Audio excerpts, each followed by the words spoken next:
Bom dia, irmãos. Graça e paz a todos. Um abraço quente nesta manhã gelada a todos. Iniciamos mais uma escola dominical. Vamos abrir a palavra do nosso Deus. Efésios, capítulo 5. Efésios, capítulo 5. A partir do verso 25.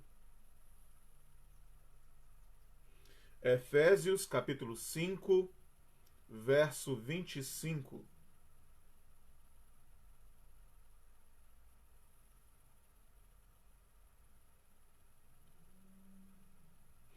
Maridos, amai vossa mulher, como também Cristo amou a igreja, e a si mesmo se entregou por ela, para que a santificasse, tendo-a purificado por meio da lavagem de água pela palavra, para apresentar a si mesmo a igreja gloriosa, sem mácula, nem ruga, nem coisa semelhante, porém santa e sem defeito.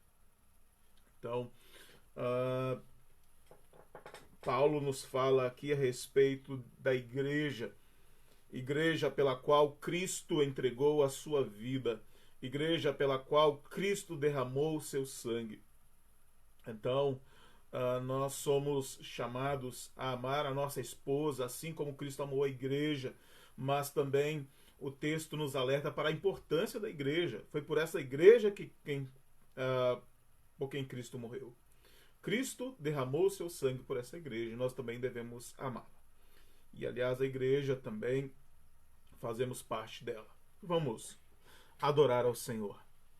Bondoso Deus, nós te louvamos porque o sangue precioso do teu Filho Jesus foi derramado pela igreja, foi derramado por nós. Bendito seja, ó Deus, o teu nome. Nesta manhã nós queremos te bendizer por tão grande amor derramado sobre nós. Obrigado, ó Deus, por mais uma manhã. Obrigado, Senhor, pela vida, pela saúde. Obrigado, ó Deus, pela oportunidade de nos ajuntarmos em torno da tua palavra. Nós te adoramos em nome do teu Filho Jesus. Amém. Vamos adorar ao nosso Deus cantando o hino de número 62 do Inário Novo Cântico. Hino de número 62, Inário Novo Cântico.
Graças a Deus pela sua misericórdia, graças a Deus pelo seu imenso amor, graças a Deus pela sua graça. Vamos dar início ao nosso estudo de hoje. Hoje nós iniciamos uma nova série de estudos e vamos falar sobre a igreja. Vamos debater sobre o tema dos desigrejados. A nossa lição de hoje, a primeira lição, tem por tema a importância da igreja. Desigrejado, nem pensar. Nosso texto base, 1 Timóteo, primeira epístola de Paulo a Timóteo,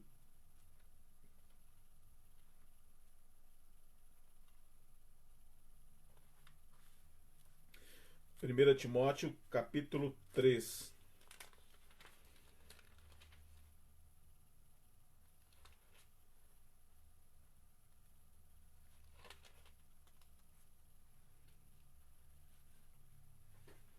1 Timóteo, capítulo 3, versos 14 a 16.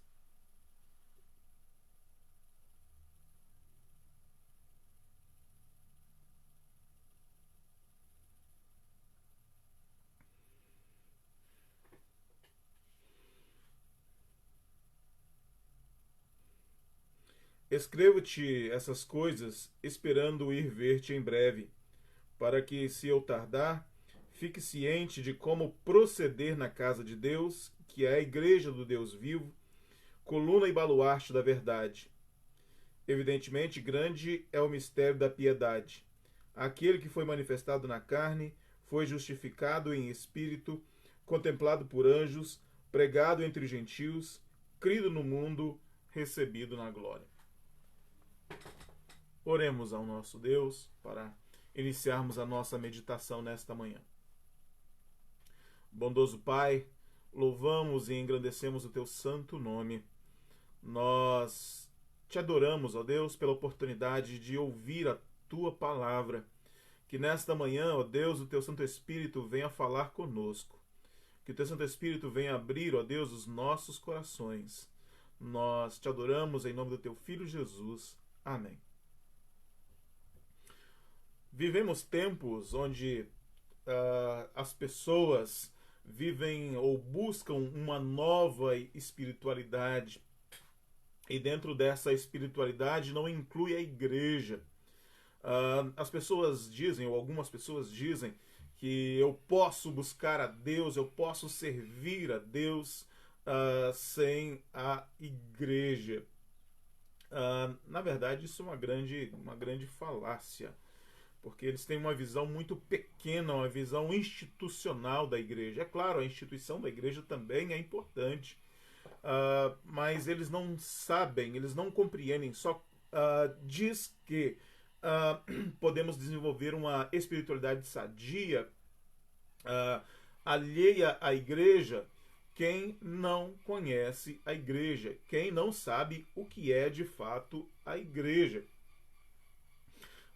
Desde criança, nós somos ensinados a ter relacionamentos saudáveis, a amar os nossos pais, os nossos irmãos, amar o nosso próximo. Desde pequeno, nós aprendemos esses relacionamentos interpessoais. E nós aprendemos a amar e respeitar as pessoas. Na igreja também não é diferente. Nosso relacionamento na igreja, ele é baseado na obra de Cristo Jesus. Então, os nossos relacionamentos interpessoais, ele é baseado na obra de Cristo. Então, não é pouca coisa. Pelo contrário, não existe elo maior do que esse. Não existe elo maior do que a obra de Cristo. Todas as pessoas que compõem a igreja somos ligados uns aos outros pela obra de Cristo Jesus. Somos uma família pela obra de Cristo. Então, a igreja não é apenas um ajuntamento de pessoas. A igreja é o ajuntamento do povo de Deus. A igreja é o ajuntamento daqueles que foram chamados pela graça de Deus, daqueles que foram lavados e remidos pelo sangue de Cristo, daqueles que foram adotados por Deus pelo sacrifício de Cristo Jesus. Então, se nós desenvolvemos relacionamentos saudáveis, buscamos relacionamentos saudáveis dentro da nossa casa, é fundamental. Na nossa sociedade, sim, é fundamental. Devemos buscar relacionamentos saudáveis também dentro da igreja que é a igreja de Cristo. E quando se fala igreja, se pergunta o que é a igreja? Algumas pessoas acham que a igreja surgiu no Novo Testamento. Esta é uma visão muito estrita do conceito de igreja. Na verdade, a igreja é a reunião dos indivíduos, a igreja é a reunião do povo escolhido de Deus. Nesse sentido, nós temos um conceito muito mais amplo do que seja igreja. Então, podemos voltar até ao Jardim do Éden, quando o primeiro casal foi criado para adorar o nome de Deus. Então, a igreja, ela é muito mais do que simplesmente um local onde as pessoas se reúnem. É um local onde as pessoas simplesmente estão ali. Não, muito mais do que isso. A igreja é a reunião do povo de Deus. A igreja, ela não começou no Novo Testamento. A igreja começou a existir a partir do momento em que Deus criou o primeiro homem e a primeira mulher com o propósito de adorar o seu nome. Quando ele reuniu o primeiro homem e a primeira mulher, e aliás, podemos dizer que no momento em que Deus criou Adão, a igreja já estava ali, porque Deus criou Adão para a glória do seu nome. E após a queda, a humanidade ela se voltou contra este propósito de Deus, ou seja, contra esses valores eternos que Deus criou e determinou. É por isso que a gente vê a igreja sendo perseguida em todo o tempo. Desde Caim, a gente vê o mundo perseguindo a igreja. Aliás, podemos até voltar um pouco mais na serpente, quando a serpente enganou Eva, mas o mundo, o ser humano se voltando contra a igreja, a gente vê a partir de Caim matando o seu irmão, que era fiel a Deus. E a gente percebe que a pós-modernidade, inclusive eu pessoalmente creio que a pós-modernidade já está passando, estamos vivendo uma nova era, mas a pós-modernidade ela atacou a igreja como nunca se viu antes. A pós-modernidade ela questionou os valores eternos, ela questionou a validade da verdade. E o que nós vemos hoje é o estabelecimento de uma nova verdade. Até fiz uma crítica, um post no Facebook ontem à noite, e quando a gente vai postar alguma coisa, quando vai compartilhar alguma coisa, o Facebook diz: olha, isso aqui não é verdade. Ou seja, o mundo primeiro ele tirou o conceito de verdade, ele relativizou o conceito de verdade, o conceito absoluto da palavra de Deus. Agora que ele relativizou o conceito de verdade da palavra de Deus, o que ele faz? Ele estabelece um novo conceito de verdade absoluta, o seu conceito de verdade absoluta. Ou seja, o mundo está tentando se tornar a igreja ao contrário. O mundo está tentando ocupar o lugar da igreja. Então, a verdade da palavra de Deus, ela foi relativizada e a verdade do mundo foi estabelecida como verdade absoluta. Então, é algo que não nos deve surpreender, porque isso acontece desde o princípio. Desde o princípio, o mundo agiu dessa forma. E uma crítica que eu faço é que o mundo sempre agiu como o mundo. E nós, como igreja, nem sempre temos agido como igreja. O mundo ele impõe a sua verdade e nós, muitas vezes, como igreja, como povo de Deus, não temos agido de maneira a sustentar, a pregar a verdade. Então, é uma crítica que nós, igreja, devemos fazer a nós mesmos. Porque o nosso papel, a nossa responsabilidade é falar e pregar a verdade. O mundo tem estabelecido a sua verdade e muitas vezes a igreja de Cristo, nós temos sido passivos diante do mundo. O mundo não foi passivo em tempo algum diante da pregação da igreja, diante do momento em que a igreja pregava a verdade absoluta da palavra de Deus. Agora que o mundo relativizou a verdade absoluta e ele vem estabelecendo a sua própria verdade, a igreja muitas vezes tem falhado em confrontar o mundo. E o que as escrituras, o que a palavra de Deus nos fala a respeito da igreja? A nossa lição a partir de hoje vai nos falar a respeito disso. Então, nosso primeiro tópico da nossa lição é o testemunho das escrituras. O que as escrituras elas falam a respeito da igreja? A Bíblia, muitas vezes, ela fala da igreja através de metáforas. O que é uma metáfora? É uma figura de linguagem que, através de uma figura ou através de um símbolo, ela é representada. Então, muitas vezes, a igreja ela é representada através de uma metáfora, de uma figura de linguagem. A Bíblia fala da igreja aí, ela é chamada de corpo de Cristo, ela é chamada de povo, ela é chamada de rebanho, ela é chamada de família de Deus, templo do Espírito, coluna e baluarte da verdade, a noiva de Cristo. Então, são simbologias que a Bíblia utiliza para se referir à igreja. E cada uma delas tem a sua significância, o seu significado. No texto base que nós lemos aí, Paulo ele utiliza algumas analogias aí para a igreja, e nós vamos ver aqui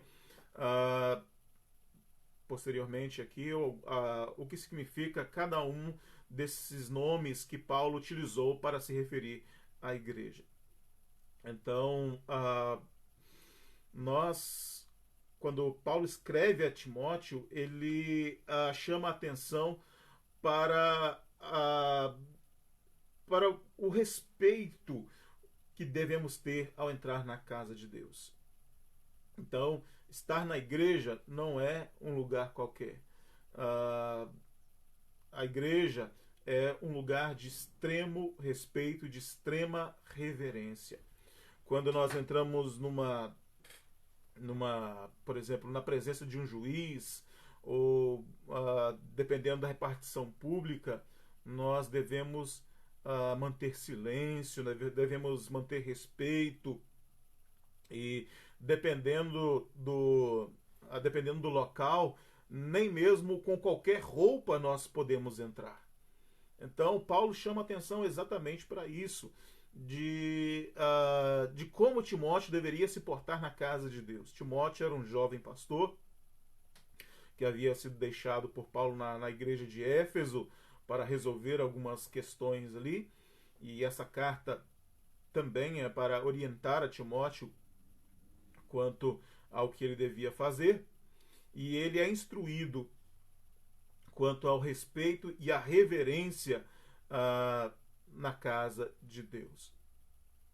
E muitas vezes A gente não tem visto isso, essa devida reverência na casa de Deus.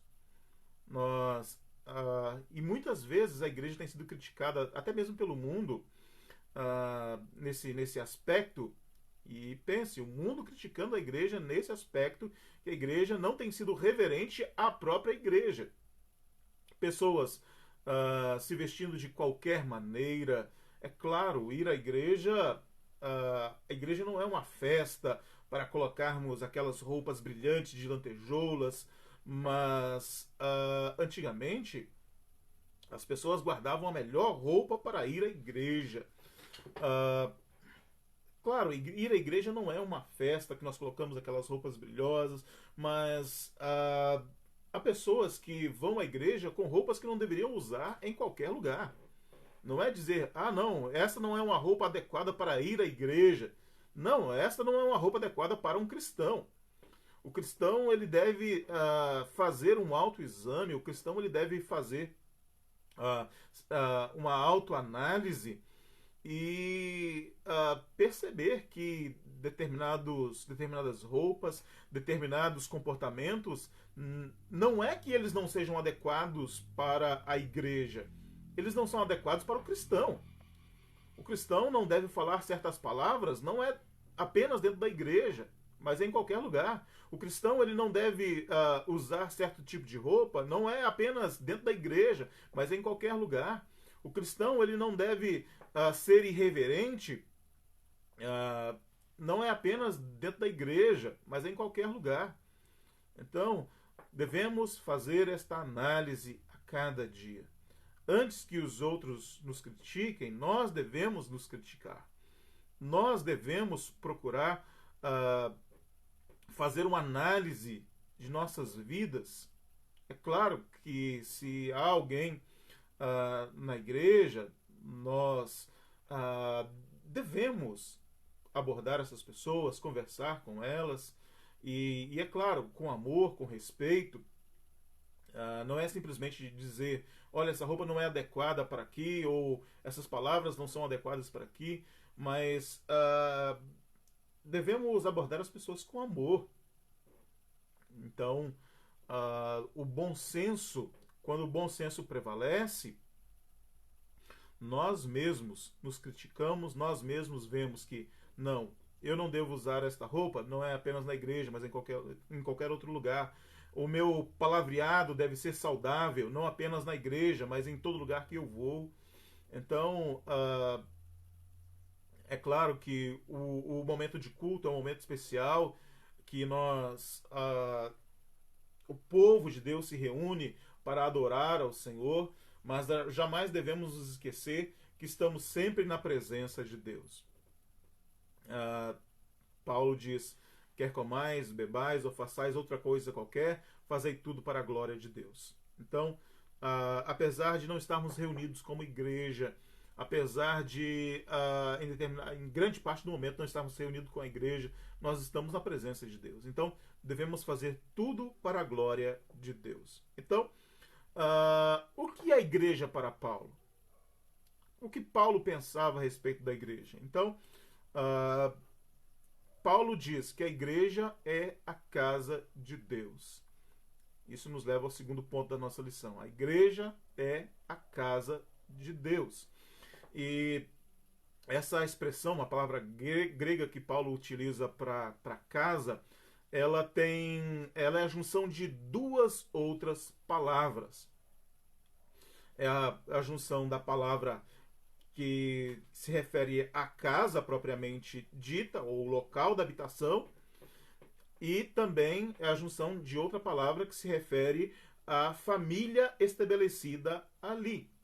Seria como que a nossa palavra no português para lar. Uma casa onde pessoas moram, ou onde até mesmo uma família mora, pode não ser um lar. Lar não é apenas paredes. Lar ele é estabelecido através da comunhão das pessoas que estão ali. Então, se há harmonia, se há respeito, ali não é apenas uma casa, ali não é apenas a habitação de algumas pessoas, ali é um lar. Então, quando Paulo se refere à igreja como casa de Deus, ele está dizendo que ali é um lugar onde o próprio Deus habita, lugar da habitação de Deus. Isso, aplicando à igreja, nos mostra a importância dela como povo estabelecido por Deus, a igreja como povo estabelecido por Deus. E isso deve afetar a maneira como nós vemos, a maneira como nós enxergamos a igreja. Então, nós devemos olhar para a igreja como uma família se reunindo ali. Não apenas como um grupo de pessoas, mas como uma família, a família de Deus se reunindo ali naquele lugar. E quando nós falamos a respeito de família, devemos nos importar. A igreja não é apenas um grupo de pessoas estranhas ou de pessoas de diversos lugares se reunindo, de diversas classes sociais, de diversas raças, enfim, não é apenas um grupo heterogêneo, um grupo diferente de pessoas se reunindo. Não, ali está a família de Deus.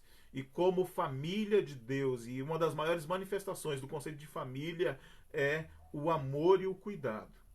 Então, quando falamos da igreja como casa de Deus, nós falamos do encontro, sim, de Deus com o seu povo, mas falamos também do encontro do povo de Deus. E, aliás, Deus estabeleceu a sua igreja não é por causa dele, porque Deus já viveu a eternidade, Deus vivia na eternidade sem a igreja. Então, Deus não criou a igreja por uma necessidade sua. A igreja foi criada por nós, ou para nós. A igreja foi criada para o bem-estar do seu povo. Para a glória de Deus, sim, mas também para o nosso bem-estar. Então, quando nós vamos à igreja, não deve ser um pesar, não deve ser um momento de dor. Eu tenho que ir à igreja. Não, como o salmista disse, alegrei-me quando me disseram, vamos à casa do Senhor. Então, há pessoas que nós só temos a oportunidade de encontrar quando vamos à igreja.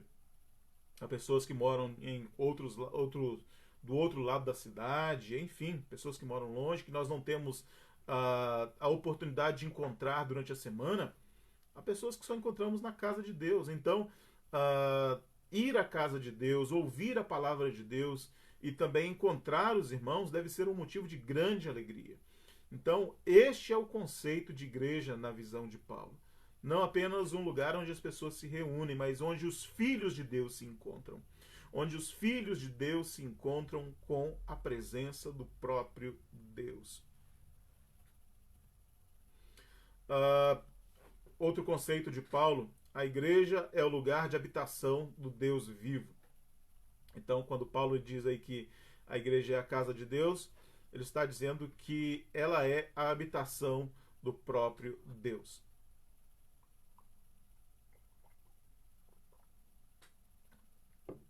É claro, a própria Escritura nos diz que Deus não habita em templos feitos por mãos humanas. Desde o Antigo Testamento, primeiramente a arca simbolizava a presença de Deus, depois o tabernáculo foi construído e a arca da aliança ficava ali dentro do tabernáculo, e aquele local simbolizava a presença de Deus. Depois o templo foi construído, na época de Salomão o templo foi edificado e a arca da aliança foi colocada ali, e o templo ficou conhecido como casa de Deus, como uma referência ao nome de Deus. É claro, o templo foi destruído, não apenas o tabernáculo foi desmontado. Nós, quando falamos de um local como referência, como casa de Deus, como habitação de Deus, nós não estamos falando na sacralização de um lugar. Nós vimos, como falei antes, o tabernáculo foi desmontado, o templo já foi destruído, foi edificado posteriormente, mas, enfim, o templo já foi destruído mais de uma vez. Tanto o templo, ou o tabernáculo, quanto o templo, como a igreja hoje, ela é uma referência. Não é que Deus habita em tijolos, não é que Deus habita ou o tabernáculo antigamente feito com véus, com peles de animais, mas é uma referência ao nome de Deus. Porque se, por exemplo, eu estou aqui e aqui do lado está a igreja. Se esse templo no futuro fosse vendido, alguém poderia transformar num comércio, ou como, por exemplo, na Europa, muitos templos antigos, templos muito antigos, tradicionais, foram transformados em estúdios para gravadoras, porque a ressonância dos templos é uma ressonância perfeita. Então, a arquitetura foi pensada na sonoridade para os corais. Então, muitas gravadoras se esforçaram, diante do fechamento dessas igrejas, se esforçaram para comprar. Por quê? Porque a arquitetura delas é perfeita para a sonoridade. Então, o nome de Deus deixou de ser clamado naquele lugar, e aquele lugar deixou de ser uma referência ao nome de Deus. Então Deus não habita em templos feitos por mãos humanas. O templo de Deus, de fato, somos nós. Mas não devemos esquecer que tanto no Antigo Testamento, o tabernáculo, o templo, era uma referência ao nome de Deus. Era uma referência ao nome de Deus. Assim também como a igreja hoje, nós olhamos, a igreja sim é uma referência ao nome de Deus. Embora Deus não habite em templos feitos por mãos humanas, Deus não habite em tijolos, quando nós falamos a respeito da igreja, ela é sim uma referência, porque ali se encontra o povo de Deus. É ali também onde Deus se encontra com o seu povo. Quando a Bíblia fala de habitação de Deus, a habitação do Senhor, ela fala de nós, da igreja, como habitação de Deus. E Cristo é a própria pedra angular. Antigamente, quando as pessoas elas faziam os portais, elas colocavam as pedras, alinhavam as pedras, e o que dava sustentação era a pedra angular, ou seja, aquela pedra que ia ali por cima, ela sustentava as outras pedras.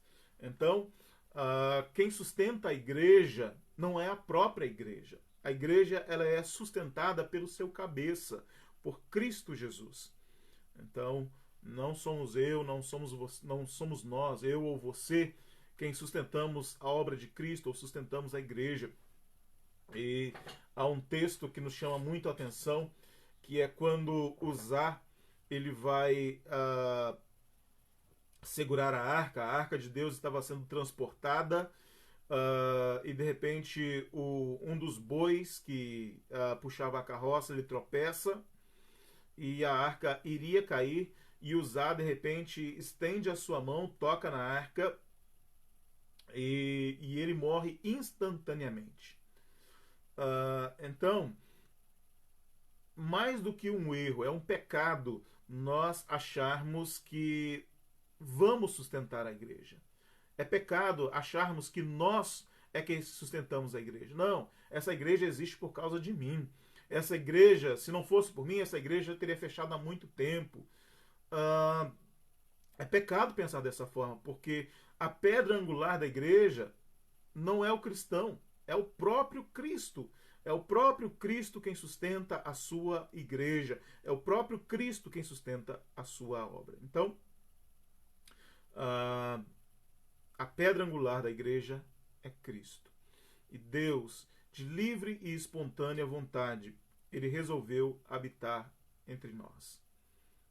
Ele habitou através de seu Filho Jesus, e aliás, quando a Bíblia fala que Cristo habitou entre nós, a palavra tabernacular, esta palavra significa lar fora do lar. A palavra tabernáculo significa lar fora do lar. E esta é a palavra que o autor usa, que a palavra de Deus usa para falar que Cristo ele habitou entre nós. Ou seja, através de Cristo, o próprio Deus habitou entre nós. E Cristo habita em nós hoje. Em nós habita o Espírito de Cristo. E a palavra de Deus nos diz, se alguém não tem o Espírito de Cristo, esse tal não é dele. Ou seja, Deus está presente na igreja, Deus está presente em nós, através do seu Filho Jesus.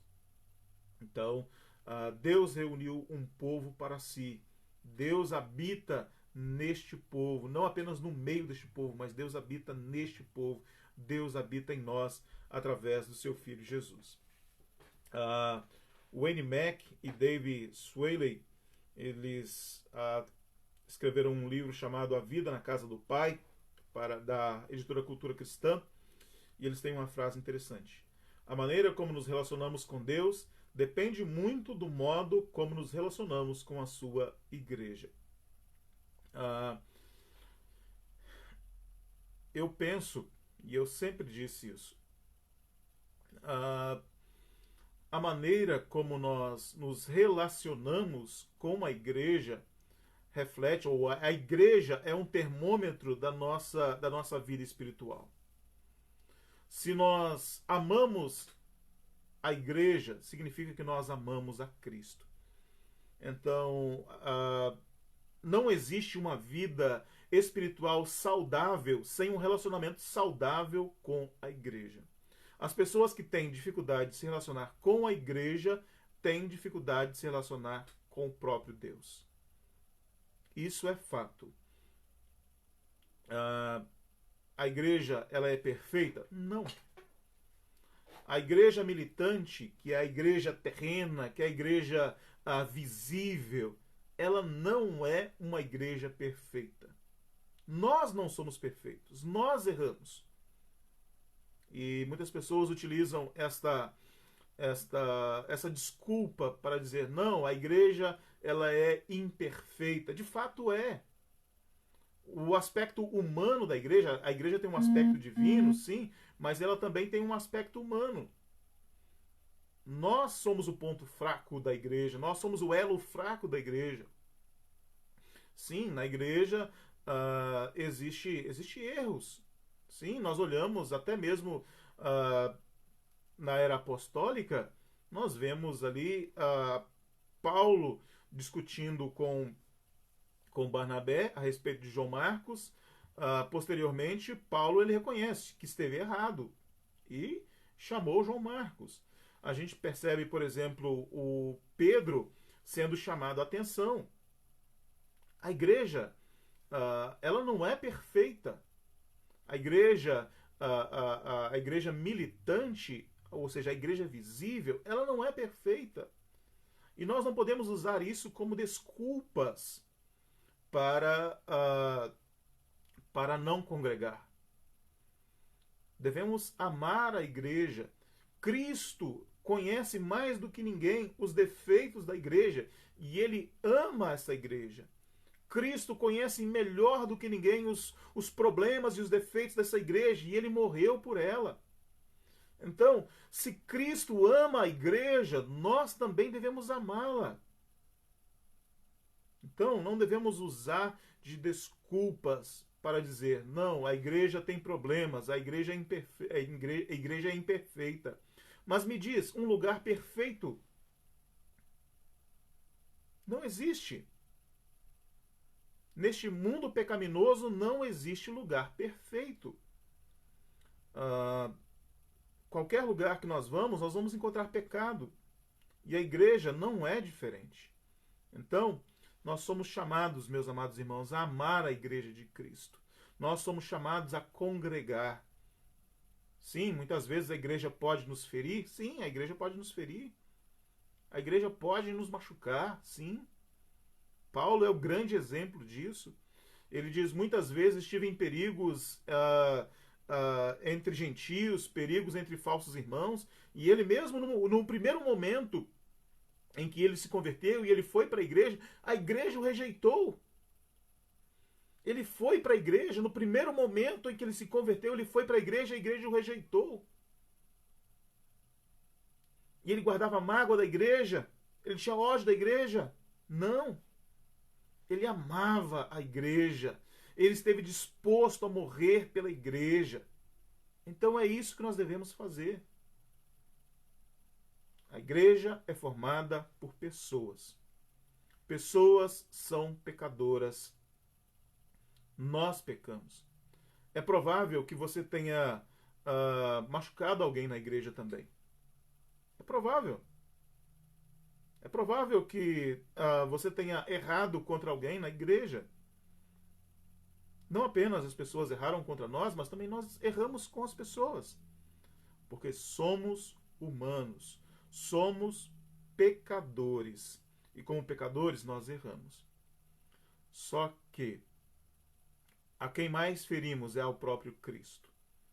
A pessoa contra quem mais erramos, a pessoa contra quem mais pecamos, é contra o próprio Cristo. E Cristo ama esta igreja. Nós não temos o direito de odiar a quem Cristo ama. Nós não temos o direito de rejeitar aquele por quem Cristo morreu. Então, meus amados irmãos, é uma chamada à reflexão. Deus habita em nós. Nós somos o templo de Deus. É claro que o templo físico, ele é sim uma referência, ele é consagrado a Deus e ele é uma referência ao nome de Deus. Foi assim com o tabernáculo, foi assim com o templo, posteriormente construído por Salomão, e é com relação à igreja. Mas não devemos esquecer que a habitação de Deus somos nós. Paulo também fala a respeito de família de Deus. E esse conceito está incluso na palavra casa, como nós vimos anteriormente. A casa não se refere somente ao local, mas tem uma conotação de família. Traz uma conotação de afetividade, cultivo de fraternidade. A fraternidade é algo referente à irmandade, a irmãos. Então, não somos apenas um grupo de pessoas, somos irmãos, somos família. Igreja tem um sentido de família. E a Bíblia ela traz uma série de inferências aí sobre isso. Então, nós fomos adotados por Cristo. Cristo nos adotou. João ele fala: mas todos quantos o receberam, deu-lhes o poder de serem feitos filhos de Deus. Nós somos filhos de Deus e a igreja é a reunião dos filhos de Deus. Então, se somos filhos de Deus, somos irmãos em Cristo. Então, a obra de Cristo nos transforma em família. Se Deus é o nosso Pai, então somos irmãos. Somos irmãos em Cristo, somos irmãos na fé. E a paternidade de Deus nos transforma em família espiritual. Somente na igreja nós temos o sentido completo de sermos família de Deus. E como falamos, a igreja não é perfeita, assim como nossa família também não é perfeita. Então, devemos amar a igreja. Na igreja nós somos fortalecidos e edificados. Quando a Bíblia ela tem vários mandamentos recíprocos. E esses mandamentos recíprocos, eles tratam exatamente no cuidado mútuo sobre amai-vos uns aos outros, perdoai-vos uns aos outros, consolai-vos uns aos outros. Então, quando a Bíblia fala da igreja, quando ela fala do povo de Deus como igreja, ela fala exatamente nesse sentido de família, de cuidado mútuo. Então, nós devemos amar, nós devemos edificar uns aos outros, nós devemos perdoar uns aos outros. Então, a igreja é este lugar de cuidado. E algumas pessoas, é claro, essa analogia não é uma analogia bíblica, mas eu acho uma analogia coerente, que tratam a igreja como um hospital.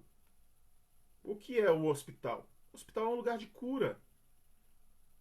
E a igreja deve ser, sim, um local de cura, um local de edificação. Nós somos uma família, nós estamos caminhando na mesma direção, e nessa nossa caminhada, a caminhada cristã, sabemos que o caminho ele é estreito, o caminho ele é apertado, o caminho ele é difícil. É por isso que nós devemos estimular uns aos outros. Nós muitas vezes nos sentimos fracos, muitas vezes nos sentimos desanimados na nossa caminhada, e a igreja tem essa função de animar uns aos outros, de fortalecer uns aos outros. Então, estamos todos na mesma caminhada. Muitas vezes a Bíblia fala da nossa carreira cristã como uma corrida, e não devemos pensar que a corrida cristã ela seja uma competição. Não. Vamos chegar todos juntos. Vamos chegar todos juntos. É por isso que nós devemos fortalecer os fracos. É por isso que nós devemos ajudar aqueles que estão cansados. Nós não estamos competindo uns com os outros, não.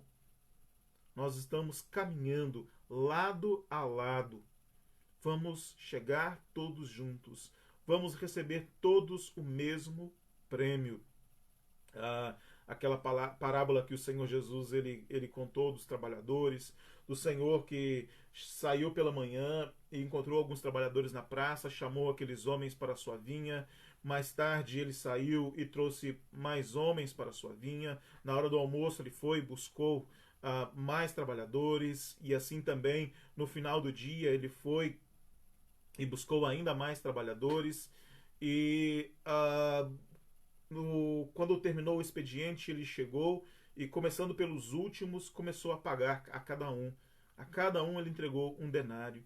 E os primeiros pensando, se ele pagou um denário para quem chegou no finalzinho do dia, eu vou receber muito mais. E cada um recebeu um denário. Então, nós não estamos competindo. Quem chega primeiro ganha mais prêmio. Quem chega primeiro vai ser mais salvo. Não existe isso. Nós não estamos numa competição. Nós estamos caminhando uma carreira. Por isso que Paulo, no fim dos seus dias, ele diz: completei a carreira. A igreja, usando uma analogia moderna, não bíblica, mas coerente com o papel da igreja, a igreja sim deve funcionar assim como um hospital. Nós somos curados pela palavra de Deus, mas não devemos esquecer que nós também somos instrumentos de Deus para ajudar outros. Nós mesmos somos instrumentos de Deus para a edificação dos irmãos. Não devemos pensar apenas, isso é a função do pastor, isso é a função dos presbíteros. Não. A igreja ela é dotada de dons e talentos. Você que pode não ser pastor, pode não ser presbítero, Deus te dotou de dons e talentos para a edificação do seu corpo, para a edificação de sua igreja. Eu ouso dizer que você tem dons e talentos que o seu pastor não tem. Eu ouso dizer que você tem dons e talentos que os presbíteros da sua igreja não têm.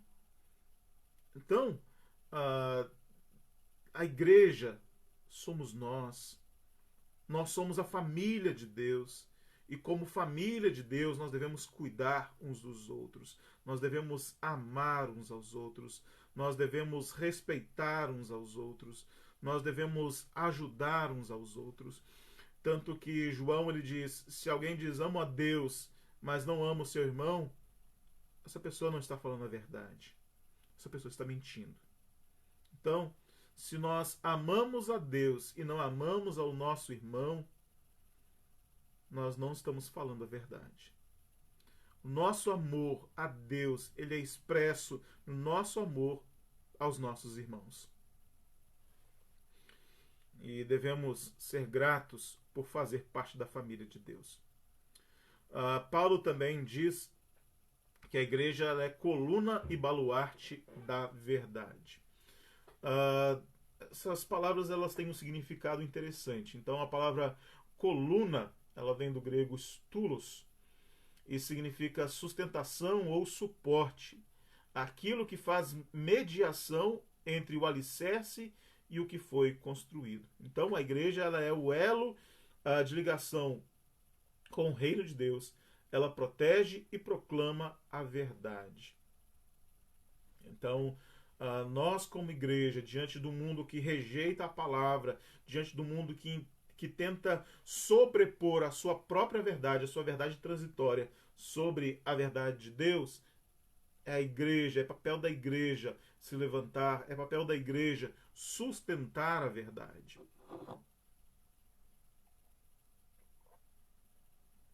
E quando a gente pensa numa casa, por exemplo, é a coluna quem sustenta essa casa. Se essa casa não tiver colunas bem estabelecidas, essa casa pode até não cair. Mas uma casa sem colunas é uma casa cheia de rachaduras. Uma casa sem colunas é uma casa que pode até não cair, mas está sempre na iminência de cair. É uma casa que precisa sempre de remendos. E a igreja é esta coluna. A igreja é quem sustenta essa verdade. E a palavra baluarte vem do grego edraioma, e significa fundação, fundamento, lugar seguro. Então, a igreja é o lugar onde Deus preserva para ser o fundamento da verdade. E independentemente do local, da época ou da cultura, porque as épocas mudam, os conceitos mudam. Por exemplo,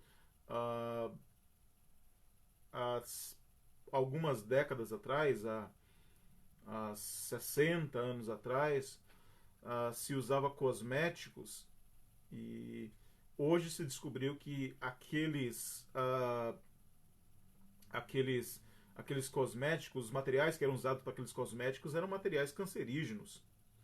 Nem se pensa hoje em utilizar, por exemplo, chumbo como um cosmético. Alimentos que se acreditavam ser alimentos saudáveis, hoje já se tem uma ideia diferente.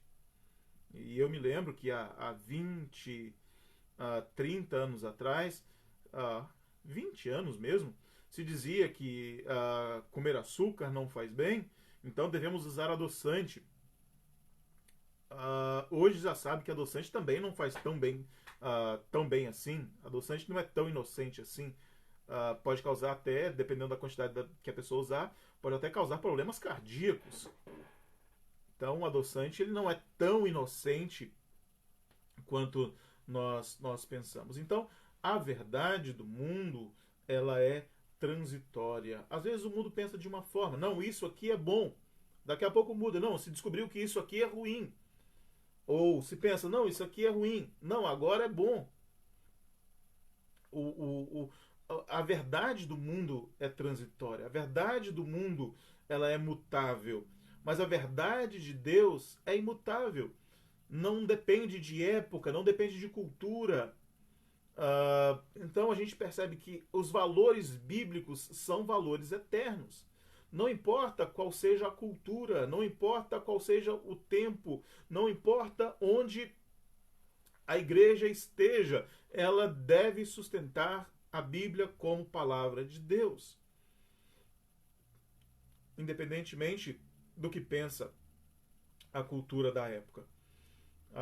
É por isso que a igreja vive recebendo ataques. Há pouco tempo atrás, há 20 anos atrás, quando se falava a respeito de homossexualismo, por exemplo,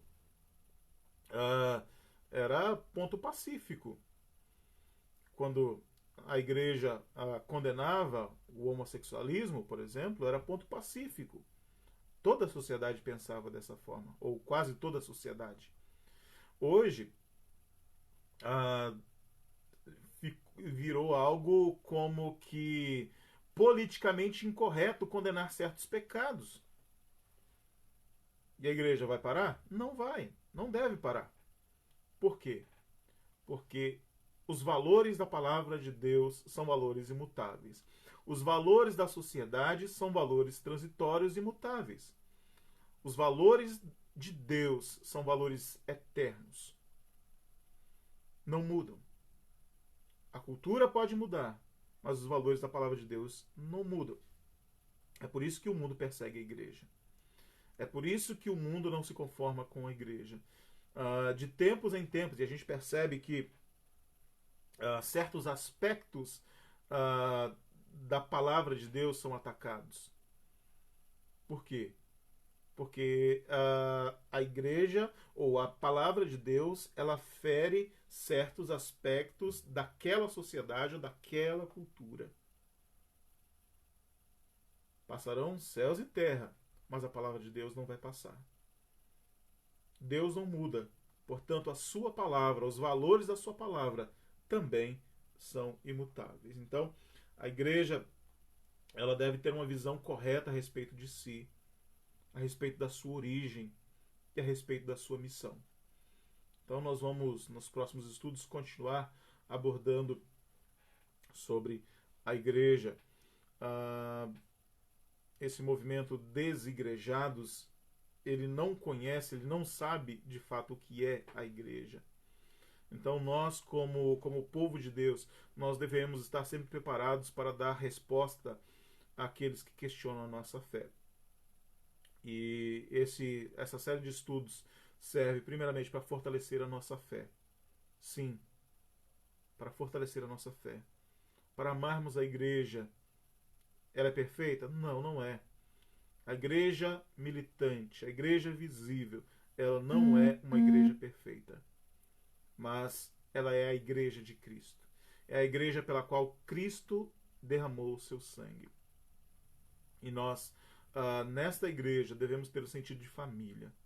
A igreja é a reunião do povo de Deus. É a reunião dos filhos de Deus. E nós devemos amar uns aos outros. Nós devemos ajudar uns aos outros.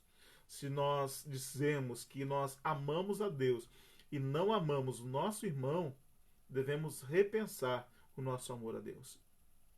Porque o nosso amor a Deus, ele é expresso no amor à igreja, é expresso no nosso amor aos irmãos.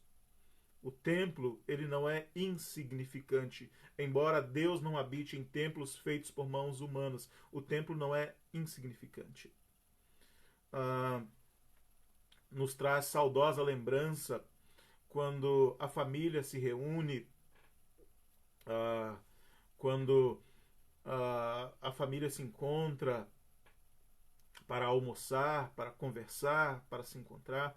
Então, na igreja, muito mais. Se nós trazemos saudosa lembrança do nosso encontro de família, nós devemos também trazer com muito apreço o encontro da família de Deus. Se a igreja não é um ambiente que nós, digamos, não é o ambiente perfeito, vamos trabalhar para melhorar. Vamos trabalhar para melhorar o ambiente da igreja. Vamos ser mais amáveis uns com os outros. Vamos tornar a igreja um ambiente agradável, um ambiente familiar agradável. Então, somos convocados a isso, meus amados. Nós somos a família de Deus. E é no templo onde nós nos encontramos. O templo é a referência onde o povo do Senhor se encontra com o seu Deus. Concluindo aí a nossa lição, a igreja, como povo de Deus, é um lugar importante para a comunicação do Evangelho e acolhimento de pessoas que necessitam de uma nova vida com Cristo. Nela aprendemos o caminho que conduz à família de Deus. Nossas igrejas locais não podem ser vistas apenas como estruturas físicas. Elas são, antes, lugares de edificação dos relacionamentos interpessoais. Essa realidade nos convida a um compromisso de amor e de valorização das experiências comunitárias que acontecem de domingo a domingo. A aplicação: ame a sua igreja local. Compreenda o seu papel na comunidade cristã. Dedique-se a ela. Ore pelos seus líderes. Use os dons espirituais que você recebeu do próprio Senhor, a fim de que seus irmãos em Cristo sejam abençoados. E, finalmente, proclame as boas novas com dedicação,